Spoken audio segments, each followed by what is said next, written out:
guest edition. And this week I have the most incredible Dr. Shini joining me, and I'm so excited.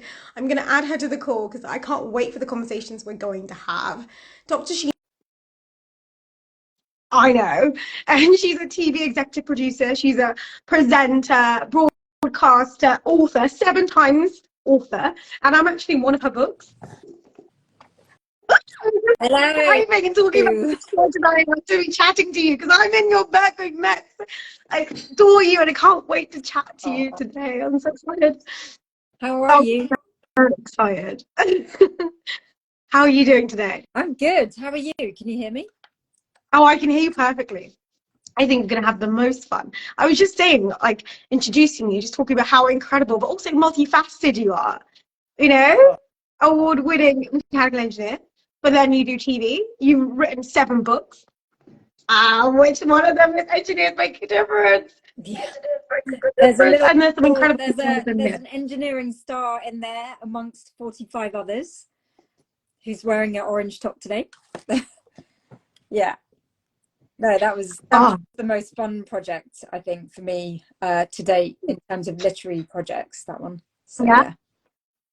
Well, I want to talk about your story because so often it's like we see all the amazing stuff people achieve. I mean, the multifaceted stuff they do, the TV, the exciting books you published, and we don't really know what about the story, the motivation, the why, and everything behind the scenes as well, the peaks and troughs. Because I'm sure to have achieved so much, there must have been some challenges along the way. So what the wisdoms you've gained from that, I can't wait to hear and just learn from you today, and hopefully share your wisdoms with everyone who's listening and everyone who watches this.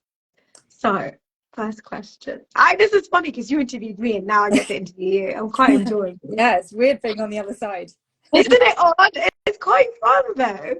How does it feel though to not be the one asking the questions? Well, it's interesting that you sort of point it out, because honestly, my career has always been about talking about other people.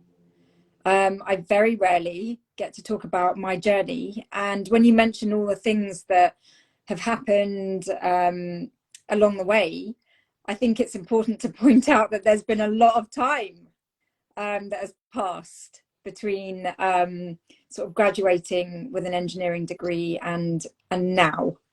Because there has been a lot that's happened, but it's been like almost 20 years. So I think that's the thing people forget. I was shocked because we were talking about this, weren't we? I was like, but what? And I was like, what? Because but it does make sense to have achieved so much. It takes duration of time to become a master of what you do and to get to this point. But I mean, not even a master. No, come on, you've got a PhD in computational fluid dynamics, and we know fluid dynamics is like one of the hardest. We know it's a hard physics. We know it's a hard engineering. So I think that you get to fully wear your crown there. I'm not going to let you, shimmy around. Like you definitely I'll earned take that. it. I'll take it. Come on, you earned it. That's why every time I talk to him, like it's Dr. Shini, because you earned that, and we'll probably know how hard that was in that journey. But I'm really keen today to talk about your story because lots of people want to know everything about you and all the cool things you've done. So first of all, what made you pick mechanical engineering? I get this question a lot, and my one-word answer is dad. I have a dad who did building services engineering, so he looks after the mechanical and electrical aspects to a building. He has an amazing story. In fact, he's way more inspiring. You should get him on your podcast. I don't know if it's for women, but I'd happily have your dad. Say it again. I'd happily have your dad. We get to see where you came from. Wouldn't that be so cool? He knows all about you because of the book and everything. So yeah, but I think his story is more inspiring. It certainly inspired me because my dad comes from a tiny village in Sri Lanka. His family didn't have much, and through education he managed to build the life that he has today in the UK. I was born in London, and you know, he just is an engineer through and through and through, and loves solving problems. If you ever come to the family home, you'll see all these like Heath Robinson style solutions. He's got an electric car, and he like carved a hole in the wall and put the electricity through and everything. So he's always done stuff around the house and always fixing things. And I think being the eldest daughter, I just watched my dad do that, and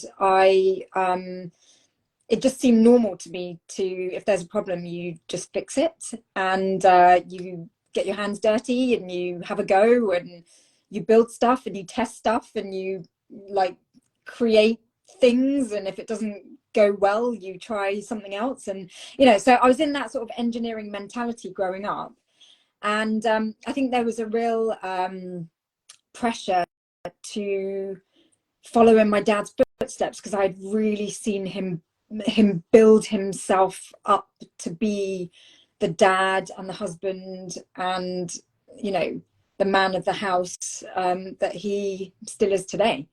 Even more so, actually, given everything our family's been going through.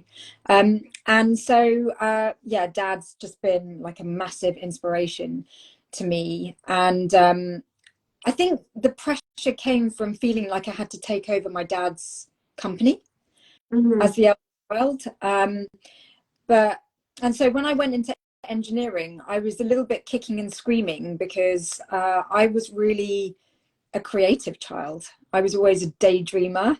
I always loved sort of like writing stories, drawing, sketching, dancing, because I did ballet from the age of 3 for 20 years. Do you still dance? I know you do, because I've seen you like, you're good, by the way. I dance. I don't do ballet anymore because my bones can't take it.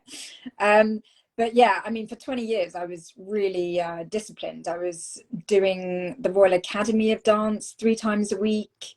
I got on point, as in, you know, on your tiptoes. I know what that means. Yeah. That's incredible. Very painful. Not an easy feat at all. So beautiful. And I just love performance and dance and expression and creativity and all of those things. And my dad really wanted to hand over his business to one of his kids, and he's got 3 daughters, and I guess the expectation on me. And my dad is very, very big on education, because I mean, I think it really made his life. Education really made his life, because his siblings don't have the education that he had, and it was purely because he was born on a certain day of the year, and so he got like a scholarship to the nearby village school and just things like that. So I was thoroughly inspired by him, and even though I struggled with maths up until the age of about 15, when the penny dropped and I was like, oh, I get this, I absolutely get it. But until then, I was just struggling so much with maths, and I was like, how can I do engineering if I can't even do maths? But worked really hard at that, got the grades I needed to get into university, did mechanical engineering with a building services slant, so I had the option to take over my father's practice. 2 years into my 3-year degree, started learning about fluid dynamics, totally was head over heels for it. I was like, you can use maths to predict how invisible things behave? Like, how is that possible? But, you know, thanks to Bernoulli, good old Bernoulli, and all his equations, conservation of mass, momentum, like all of these gorgeous mathematical equations, you were able to predict how gases and liquids behaved. And that to me was like I wanted to do more of that. So then I signed up for a doctorate, an engineering doctorate in computational fluid dynamics. And that was like the next 4.5 years of my life. And I loved it. But honestly, when you do a PhD in something, you really like max out your enthusiasm. And like, I mean, I slaved over that thing. Like I ate, slept, like pooed out CFD for 4.5 years. And I mean, I look at it now, I still flick through my doctorate thesis, which is like 400 pages long. And I do look at those those equations and that kind of research, and I do miss it because I'm really a researcher through and through. And yeah, they were good days, but you know, Do they feel like good days when you were living them? Again, do they feel like good days when you were living them? When I was living them, it was a different story because it was really, really hard work. And like, we could do a whole chat on doctorates, Yeah. what that's like, because I've chatted to various PhD students. You know, I mentor students now. Imperial. And you know, it's a long, tough road, but I tell you, it gives you the grit you need to do life. You learn so much. So I wouldn't take it back for anything. But yeah, it was hard. I remember a quantum physicist, Professor Winifred Hensinger, said to me, he was like doing quantum computing, quantum physics, and he was like, ooh, fluid dynamics, like that's harder than quantum. And coming from him, that meant a lot because it was hard. But yeah, got through it somehow. Now you reflect on that, do you think that's where your beans for wanting to do engineering, like every day, kind of went? What do you mean? Doing engineering Obviously every you day? went to engineering and then you went to a completely different world where you started doing TV broadcasting, and I think that looks like almost leaning to what your original creativity, your interest is. Not that I'm saying engineering isn't creative, but very much more explicitly creative after doing your PhD. So did you feel like you'd done your service, I've done this, and then you're like, I'm going to go back? And what made you like kind of make that switch? And also, how did that fit into your family? Because obviously you were following in your dad's footsteps. So how did that feel, kind of taking this pathway, going to, first of all, not building services, you're now switching to a new technicality, and then you're leaving that to something even more different? Yeah. How did that work? It's really tricky with careers because, you know, the engineering was a major part of me, and you know, I applied my strengths in the areas that engineering needs, and I felt like I had really given a lot. So definitely what you described there is kind of true. I really did put my all into it. But as human beings, we're not like, we have many dimensions to us. And with the ballet and the arts and the performance and the stage and the aesthetic beauty and like all of these very like artistic things, I felt like the engineering wasn't bringing that in. So I wanted to explore, particularly after the doctorate, because honestly, I had crawled into a doctorate cave for 4.5 years, even though I was based in industry and I was, you know, I was working in a company alongside doing my research. I felt like I'd become quite blinkered, and so I kind of wanted to make the pendulum swing to the other side, and I ended up sort of communicating, because when you do a doctorate, you have to go to many conferences and you have to tell people about your research and you have to present your work to other academics and things like that. And I really loved doing that. I loved the knowledge exchange. So I loved learning from academics who were talking about their research, and I loved telling those academics about my research. And it was a real swapping of information, and it was a real like evolution on both sides, and I wanted to take that further, and I also wanted to crawl out of my doctorate cave, and so oddly it was like a real fluke thing that happened, because shortly after qualifying and kind of being done with research, I ended up going to, is that a sneeze? It's the cutest sneeze ever. I ended up flicking through a magazine and seeing like this events calendar thing, and there was a talk by a TV producer that was working on Tomorrow's World about Fermat's theorem, that mathematical theorem. And he was a PhD in maths, but was making TV programs for Tomorrow's World, the BBC. And so I went along and just listened to him, really open-minded, just went along. And then at the end of it, I asked him questions like, how did you make the switch? And, you know, and he said to me, if you're going to be a communicator, you have to be good at communication. And if you want to increase your communication skills, I have an old World War II Enigma machine, which he owns, and he will lend it to me so that I can take it into schools and teach kids about how coding works and how the Enigma machine works. So I got clued up about coding and the Enigma machine and all of that, and I created a little talk, and I took that around to schools for about 6 months to a year. And that really brought me out of my shell. And I think that's when I really realized that it is so rewarding seeing the light bulb in people's minds switch on when they get something that's usually really technical and complex. And I kind of got a bug for that. Like I really enjoyed it. And I thought, well, I've done a lot of technical things. I really enjoy learning about technical stuff, but I also want to share that knowledge with others. And that's really like the start of my media sort of journey.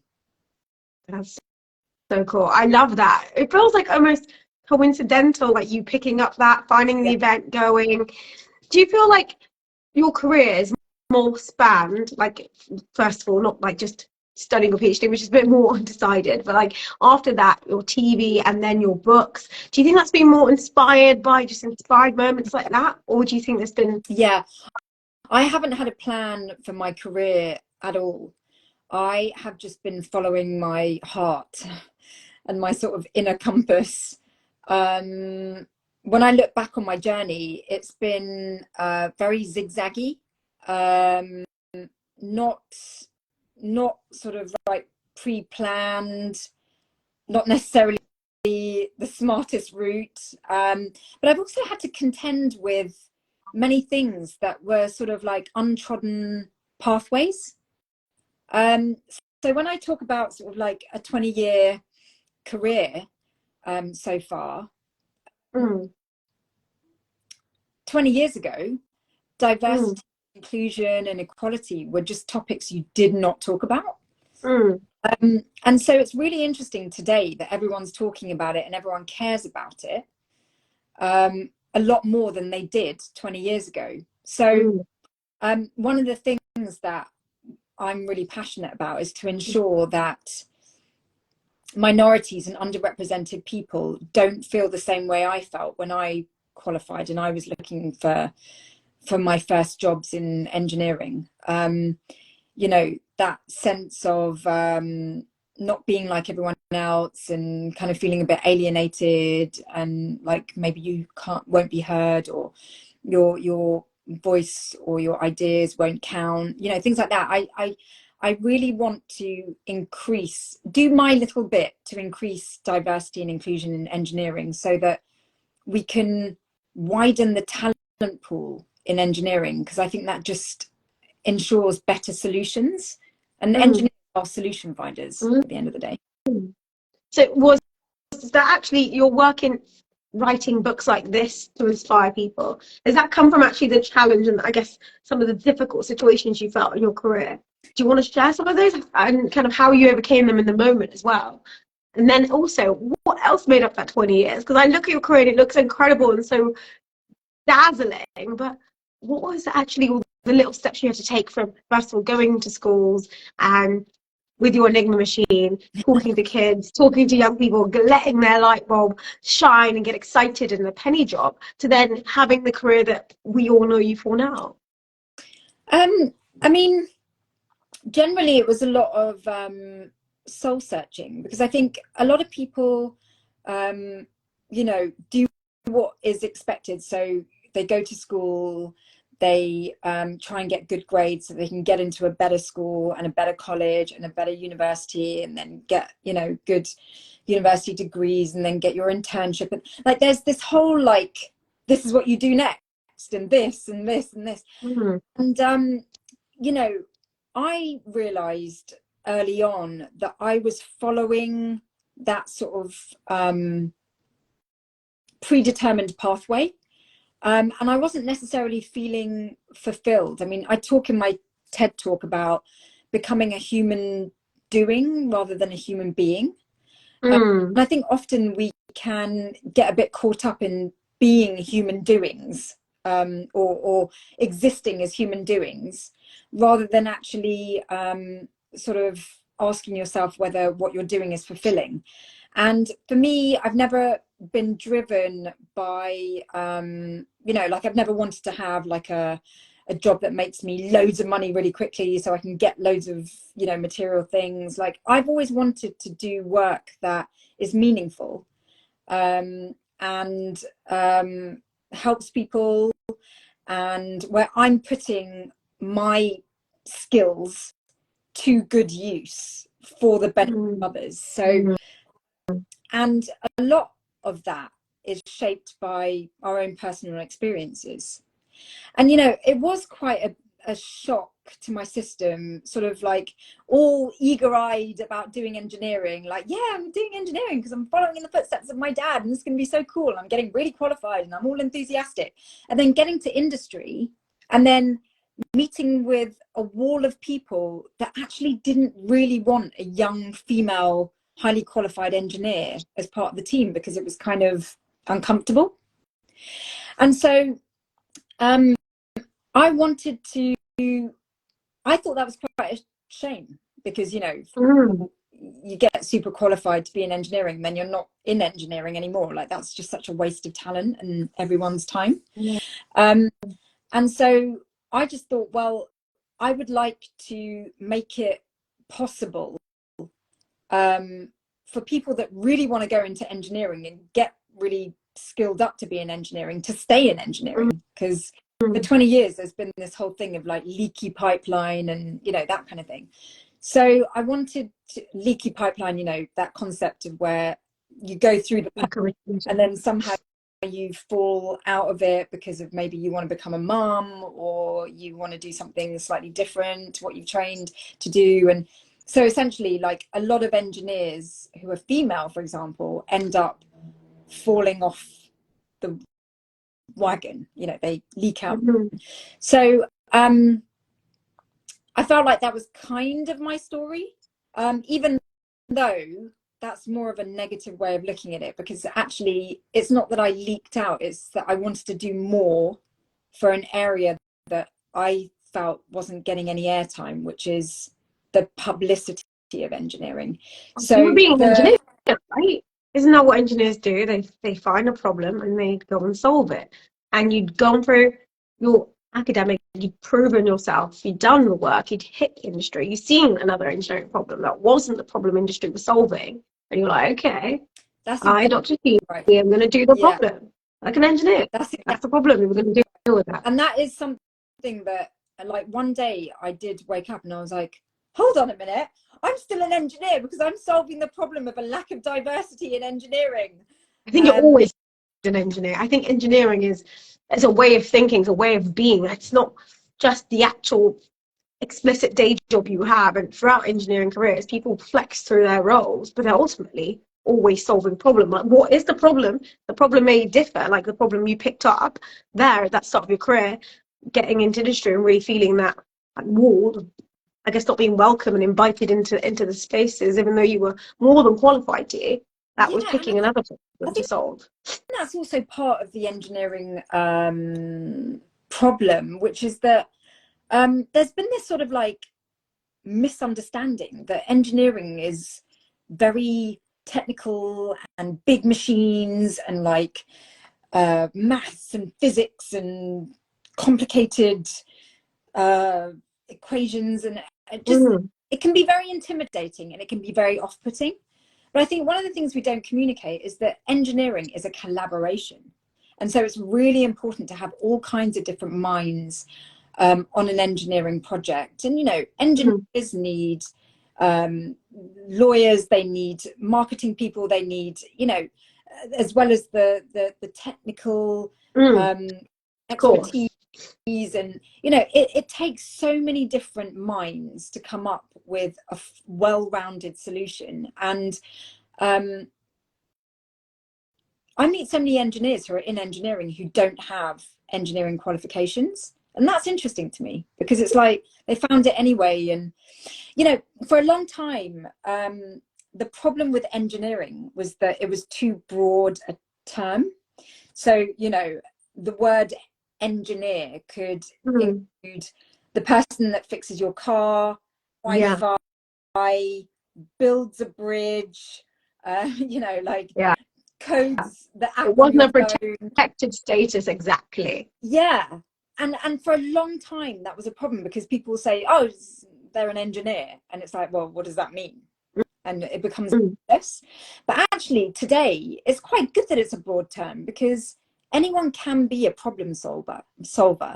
And so it's engineers are cool, because they're solving like this variety of problems. I mean, the book is a testament to that. There are 12 chapters, and they're all just so different, the chapters, you know. If you've not got it, it's my favorite gift to everyone. My niece has got one, all my little cousins have got one. I'm the auntie who just keeps giving them the same present. It's brilliant. It's a brilliant present. I'm all for it. But I love that, because actually, at the end of the day, it's going to be young people who we're trying to kind of get to see this, because, you know, you're not trying to kind of, evangelize those old engineers who you once met at the start of your career. But you're trying to get like the new future who are going to come in and say, this is for you. But part of that is something interesting you said earlier. You talked about the fact that your love of art and performing, and how that's so different from engineering. Well, so many people like the arts, and there's always a conversation that we keep having more and more in this space. That should it be STEAM, or is it STREAM? Like, what are your thoughts on that, and how art comes into it? It's science, technology, engineering, art, and maths. Oh, no, you said STEAM. STEAM. I meant STEAM. Oh, okay. Okay, I was like, stream? What's the R? I've seen stream, but I don't know what the R means. So I won't use that one. But definitely STEAM. Rhythm. I thought it was resistant materials for a bit, because I find out a lot of engineers come in through it from the resistant materials subject. So they study resistant material, which is it's a part of design technology, which is very practical. And they're like, and then they get into engineering, like, this is engineering. I love other people are saying it's only STEAM. I think it's, I'm creating my new one, okay? But what do you think? Technology resistant materials. Okay, I'm going to say rhythm. Shade me away. R for rhythm. Okay, I think rhythm. I like rhythm. I'm happy to collaborate and change it. New term coined.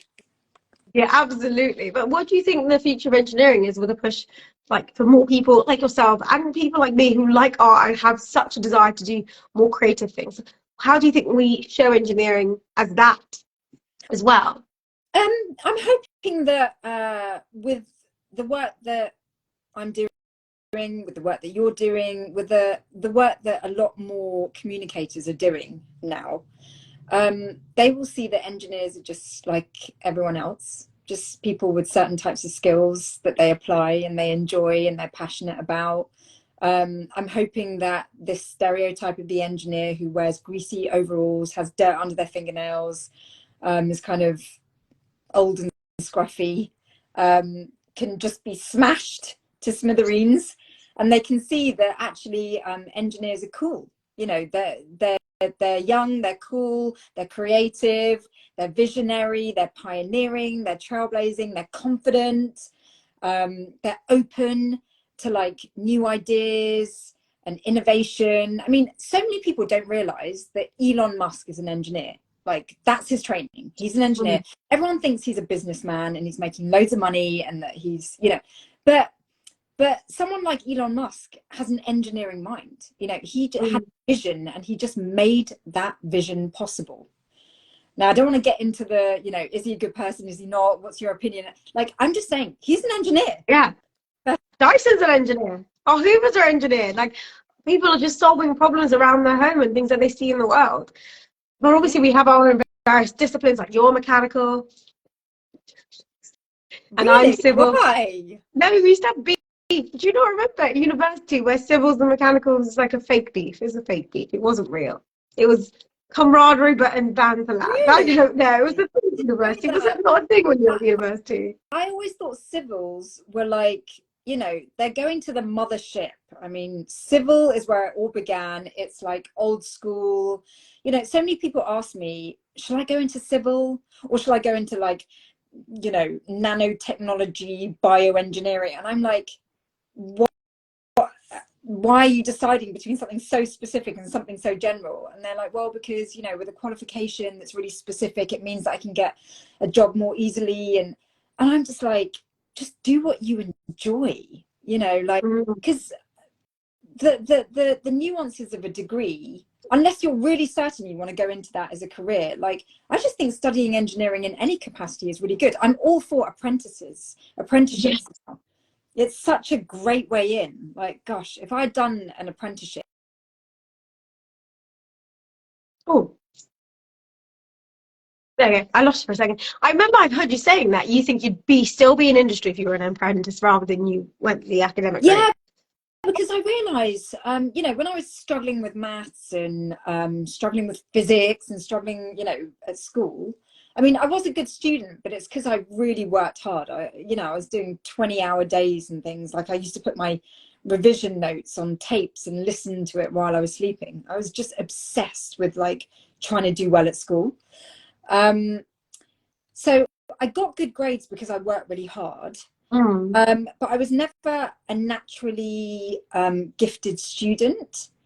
And today, when I talk to apprentices, and I had to talk to a few of them to include them in my book, like, I realized that actually maybe if I'd done an apprenticeship, I would have been more effective at learning, because the sort of education I got really forced me into a direction that didn't feel particularly natural. Like, it was like really, I just really buckled down, you know, to get the results I wanted. Whereas an apprenticeship is like, you kind of earn while you learn. It's fun. You're basically creating a job for yourself. Your employer that's supporting you is creating a perfect employee. It's like a beautiful synergy and everyone's winning. So I'm like a big fan. And, you know, especially when you hear things like, you know, graduates who are really struggling to get their first job because they don't have any work experience. And then you've got apprentices who get their degree in 5 years part-time, and then they walk into jobs because they've been working in industry for 5 years. And, you know, so there's just, and a lot of people don't take apprenticeships because of the stigma. It's that old stigma again. It's like ideas that are really outdated, of you know, like apprentices are for people who are not good at school, or, you know, apprenticeships, in my opinion, are for people who like to be practical in the way they learn. You know, like to be Which is a lot of engineers. Yeah, Which is a exactly. lot of engineers, actually. Which is why I think apprenticeships for a career in engineering is a great way in.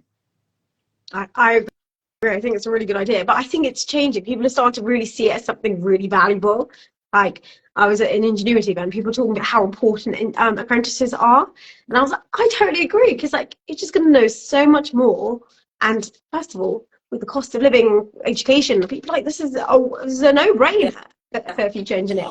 And I think it's way more inclusive of learning styles, because you talk about how challenging you found learning. Was it because you hadn't quite nailed your learning style, or was it just part of the journey for you, like kind of pushing against what might have been your natural remit of excellence? What do you think? Well, I'm definitely a perfectionist, which gosh, it's so draining. You know, because you just, you know, I just like things done a certain way, and I'm always like striving to be better. It's very exhausting. But the reason why school was a bit uphill is because I valued working hard more than I did working smart.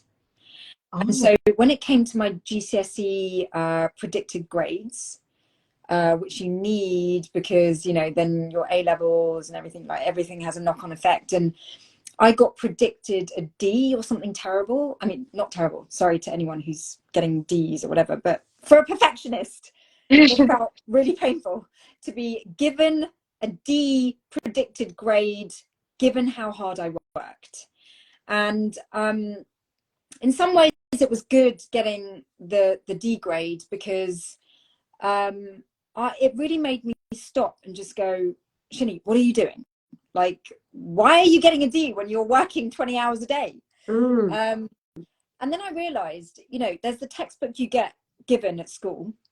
And then, like a over enthusiastic student, I went to W.H. Smith's and I got like 3 other math textbooks, so that I was doing like 3 or 4 times the amount of work that my other classmates were doing. And I was just like, steam was coming out of my ears. I was just like doing so much maths, but I was never checking my answers. I was like doing all this work, and I just wasn't checking any of my answers. So I was basically doing all of this wrong work. Now that is a classic example of working hard but not working smart. If I had done one example from the textbook that the school gave me and went to the back of the book and checked the answer, I would have seen that I was completely wrong in my approach. So my predicted grades really made me pull my socks up and just go, look, it's very commendable. You're working really hard. Very impressive, Shini. But try doing work that actually is, you know, effective. Anyway, I managed to, that's around the time when the penny dropped. Because I was like, oh, I'm just not learning this right. So I corrected, like, thank goodness for maths, because everything's so logical. So I corrected all of my approach to everything. And then, yeah, just straight A's through maths. Because it was like, I get it. I love that story, but also I love the fact that you're actually really honest about the challenges, because I think a lot of people think, first of all, you have to be a genius rather than it's about taking the right approach or learning in the right way and approaching it the right way, rather than, you know, all engineers are like super genius. And unless you're like IQ through the roof, you can't be an engineer, which clearly it's more about how do you approach a problem, how do you approach learning, how do you approach challenge. And that's kind of what's coming through your story. And also, I think one thing that's really, really cool is that you keep talking about, initially you talked about your own compass. So it's like listening to yourself quite a lot, and you seem to reflect quite a bit. Do you think that's a really key part of your success today? And these 20 years of your career you span are like amazing successes. I am extremely self-reflective. I think you have to be, especially when you're mentoring others, because I learn a lot from sort of mentoring, because I see people getting caught up in loops that used to hold me back too. You know, a lot of stuff about self-doubt, a lot of confidence issues, self-esteem issues, questioning whether it's the right thing, fear about regretting stuff, you know, like all these personal challenges, which I think are really important to tackle. And yeah, like I'm always trying to make sure that I'm, you know, on my correct path. Like it's very important to me that I coming from a place of, you know, purpose and integrity, and I'm just doing what feels like my calling. And I think you can't really tune into your calling if you are, you know, just if it's noisy. Oh, I see. You know, so it's if you're distracted by lots of things, sometimes it can like lead you off course of like your true sort of calling. Yeah. And so I've always tried to sort of tap into that. And I've also do that. First of all, how do you do that? Because life is known to be chaotic and busy, and so many bits of advice. And I'm sure people will be listening to your advice, but lots of other people's advice. How do people kind of clear through the static and figure out what's right for them? Because you're clearly just doing what is right for you, Yeah. and in line with your values. But how do you advise other people who are listening to kind of achieve that same end? I think it's really important to stop and reflect, because like doing all the, you know, the 3 or 4 maths textbooks, you know, it's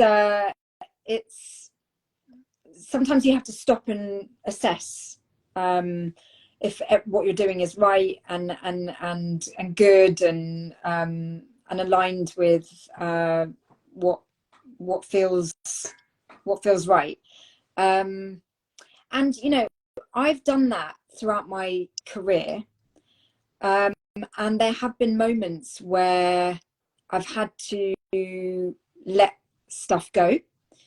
So, you know, when I was going more into media and less into engineering, I had to like stop and ask myself, is this really what you want to be doing? And, you know, it hasn't been easy. A career in media is a completely different ballgame. You're dealing with very different people, you're dealing with very different circumstances. And, you know, I came into the industry with no skills whatsoever. I didn't know anyone in media. I was starting from ground zero. And so what comes with that is a lot of reflective times, you know, like, is this right? Should I be doing this? And I think when you sit with that, it gives you a lot of resilience. It helps you develop a lot of resilience and courage. Because today if I had to stop everything now, I would be really happy with what I have already achieved. So I'm not like working towards a goal one day. I'm like always making sure that everything I do step by step is something that I can be proud of.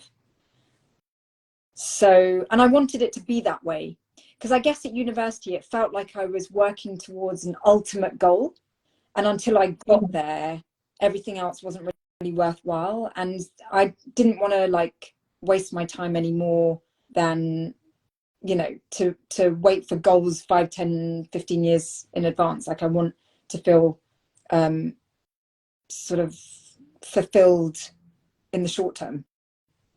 Yeah, everyday matters Yeah. kind of thing. I get that. And I guess the academia part is such a long-term goal anyway, and it's such a massive investment, and you don't know if the return will be what it is. Will it, your vibe go right? Will it be useful? Will the industry like it? But and all that, I'm sure that's where you talk about confidence and securities. How did you like transform that into something useful to you?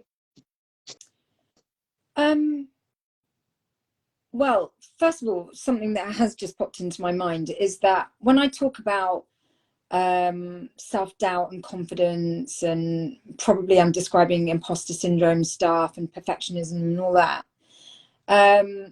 there can be a tendency by certain types of people to roll their eyes like, oh, those kind of discussions again.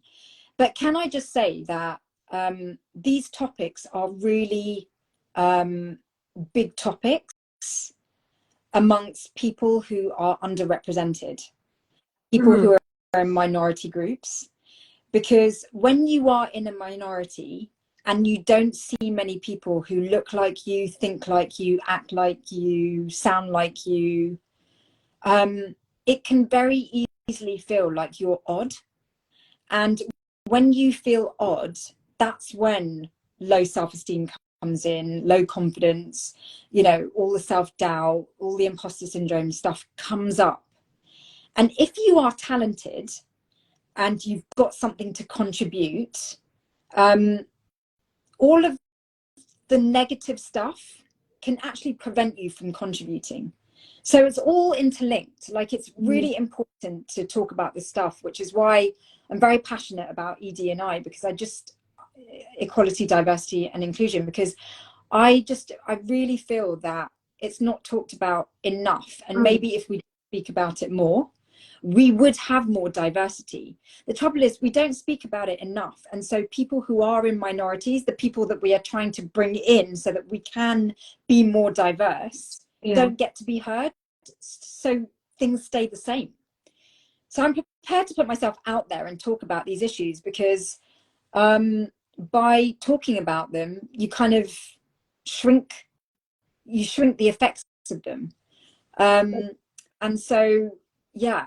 And in answer to your question, the reason why I think I'm more confident today is because I have spent a lot of time thinking about these issues, and I have done a lot of self-reflection, because you know, as a person who was completely underrepresented, especially 20 years ago, when I really wanted to make a mark in engineering, I just didn't have the strength of character to do that.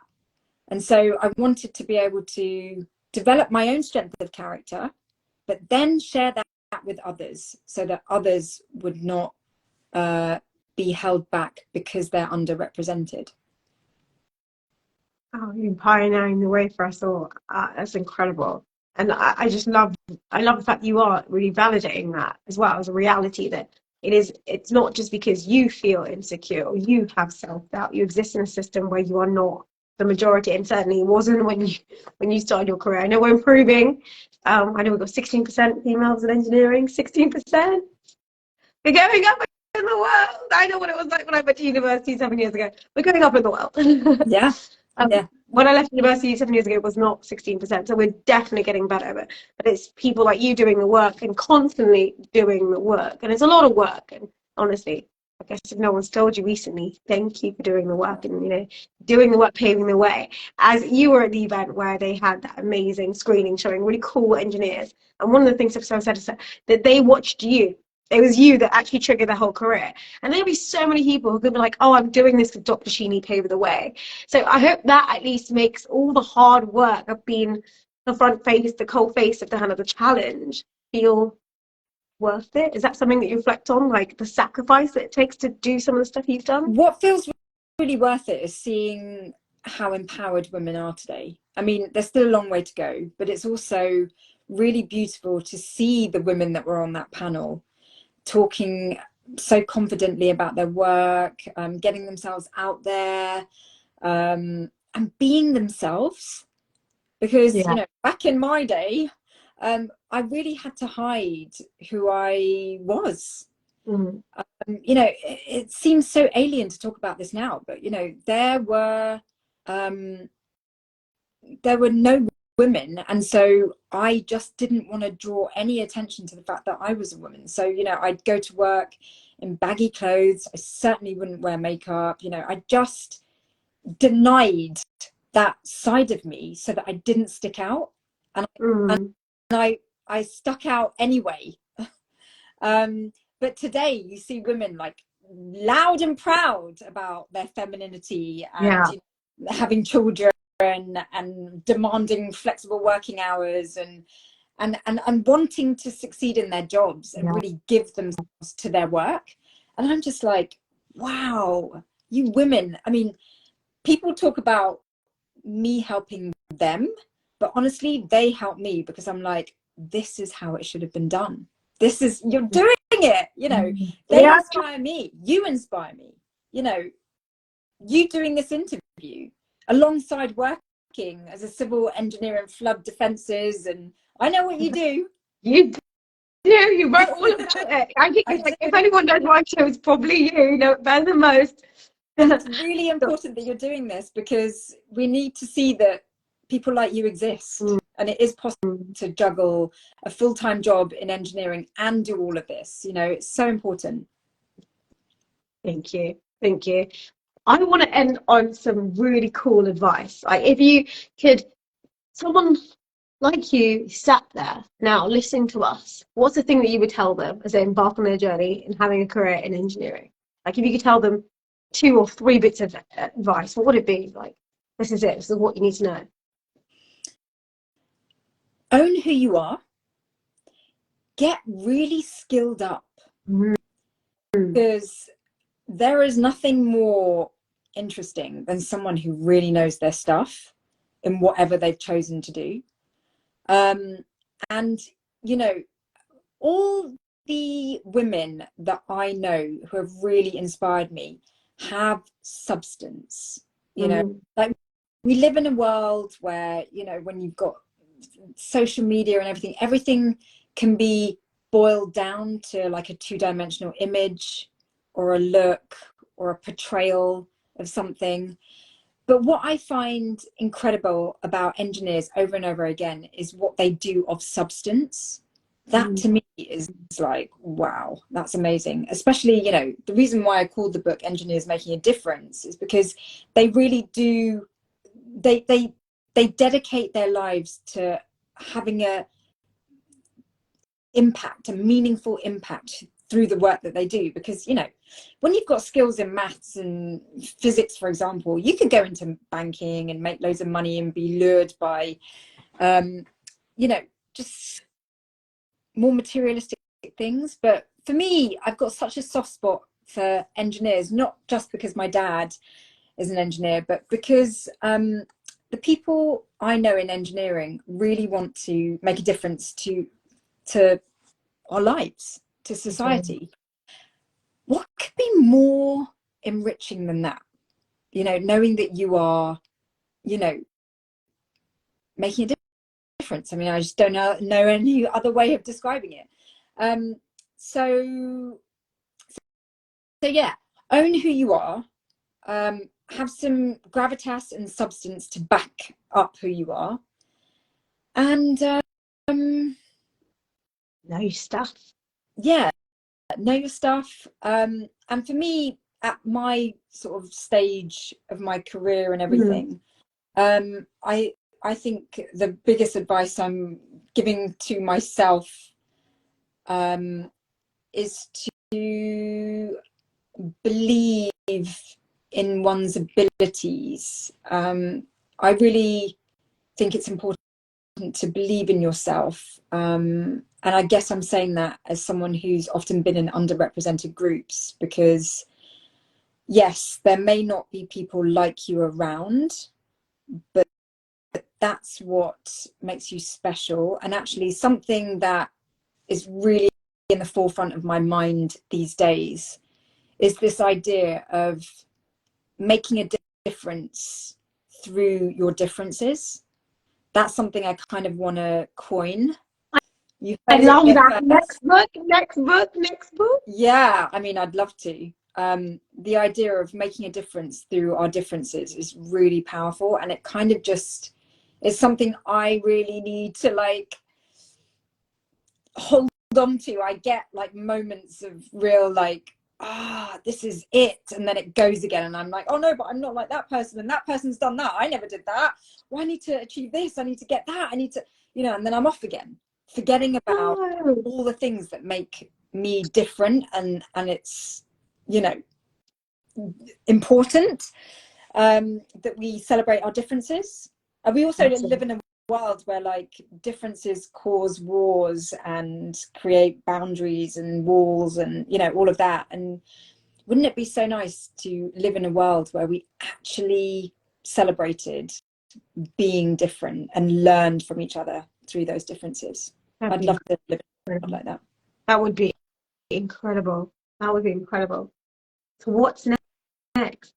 Is there anything you want to talk about? Anything you want to promote? Any new book in the pipeline? Anything we need to know? What's coming next? There's a few projects bubbling along. I'm hoping to hear sort of like next steps. Let's just say hopefully more books, more TV, and more chances to learn about the incredible world of STEM coming your way, hopefully. Fingers crossed. Oh, I'm so excited. I'm crossing my fingers and my toes. I would show you my toes, but I don't think I can do that.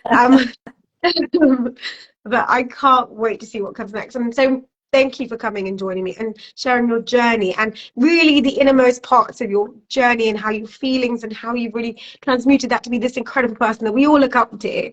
It's really cool to be a part of like behind the scenes of Dr. Shini. I'm loving this. I feel like I got to know you so much more. So thank you for sharing with me today. I've loved it. And I'm sure everyone else has. Thank you so much for all your enthusiasm and being so unique and special and amazing and inspiring in your own way.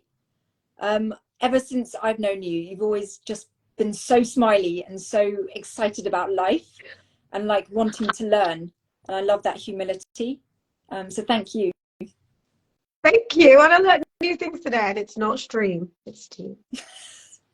Oh, adding it rhythmic. But thank you so much. Thank you for everyone who's joined us. It's been amazing. Thank you so much, everyone. Hi for now. Your dad next time.